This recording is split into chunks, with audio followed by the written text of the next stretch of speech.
สบายดีตอนเช้าวันเสาร์มื้อนี้ก็11 โมงกินข้าวเที่ยงแล้วหาก็เฮ็ดกินแล้วพวกเจ้าเอ้ยมื้อนี้ค่อยก็ได้อีหยังมาก้อยปลาก้อยปลาอันนั้นนะลืมไปแล้ว Yellowtail ปลาทูน่าใหญ่อะนะโดนแล้วบ่ได้เฮ็ดก็เลยเอามาเฮ็ดเนาะยังเต็มอยู่ตู้เย็นพุ่นเลยเอามาเฮ็ดกินแล้วก็ได้พัดอันน่ะขี้เมาไก่ให้ลูกเพอพวกเพิ่นบ่กินได้ของแนวนี้นะแกงหน่อไม้เหลือเต็มมือนะแกงหน่อไม้สุดเด้พวกเจ้าแซ่บสุดท้ายแล้วนี่นะค่อยแกงหลายเติบน้ำมันนัวคือหยังมันก็เปื่อยเบิดแหละแซ่บเด้ก็สิประมาณนี้แหละมี3 อย่างเห็ดหลายเด้อนี่นะ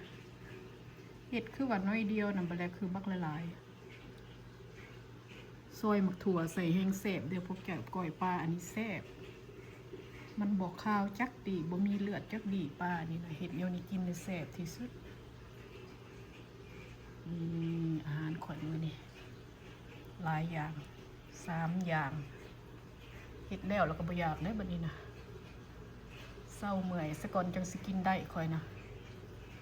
เผ็ดดิบกินกับอันนี้ก็มะเขือพวงมะแขว้งเนาะคนลาวเขาเฮานะค่อยไปเก็บล้างบ้านพวกนี้พวกเจ้า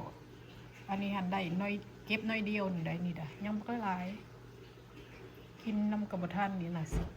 บอกหมูมาเก็บอยู่นี่นะเด็กมะกะทินก็กินได้ละพักพวกนี้อยู่ล้างบ้านมื้อนี่พวกเจ้าไปพักอีเลิศพักข้าวทองผักบัวละพาอยากกินกับลาบกันเนาะบ่ต้องออกไปตลาดบ้านคอยนี่มีเบิดเด็กบักนาวก็ได้บักนาวบ้านคอยบ่มีในเด้อพวกแกโอเคสิกินก่อนบัดนี้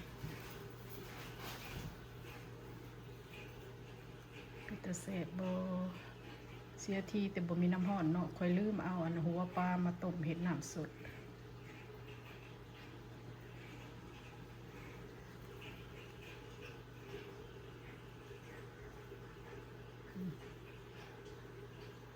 อยู่ในเคาน์เตอร์บ่ได้ไปกินอยู่โต๊ะอาหาร